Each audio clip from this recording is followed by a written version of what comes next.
पुण्यामध्ये कोरोना रुग्ण वाढत चाललेले आणि त्या पार्श्वभूमीवर प्रशासनाला आता जाग आलेली आहे। पुण्याचे उपमुख्यमंत्री अजित पवार हे विभागीय आयुक्त कार्यालयामध्ये पुण्यात दाखल झालेले आहेत। वाढत्या कोरोना रुग्णांच्या पार्श्वभूमीवर उपमुख्यमंत्री अजित पवार आढावा बैठक घेत आहेत। वाढत्या कोरोना रुग्णांवर आरोग्य अधिकाऱ्यांची उपमुख्यमंत्री अजित पवार यांनी बैठक घेतलेली आहे। अपडेट्स घेऊयात आमचे प्रतिनिधी सचिन जाधव यांच्याकडून। सचिन, काय अपडेट्स आहेत?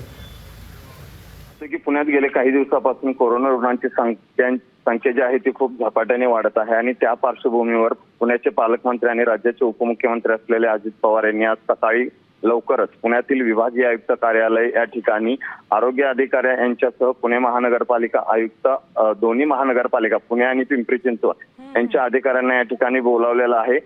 एकूणच कोरोना संदर्भात जी वाढती लोकसंख्या त्याची माहिती अजित पवार घेते आणि त्या संदर्भात जर काही पाऊल उचलायचं असेल तर त्या संदर्भात ते माहिती घेणार आहेत। एकूणच आता अजित पवार विभागीय आयुक्त कार्यालयात एकंदरीत अजित पवारांनी सध्या काय नेमकी परिस्थिती आहे, आरोग्य यंत्रणा सज्ज आहे की नाही हे जाणून घेतलंय। धन्यवाद सचिन सर, पुढे माहितीसाठी।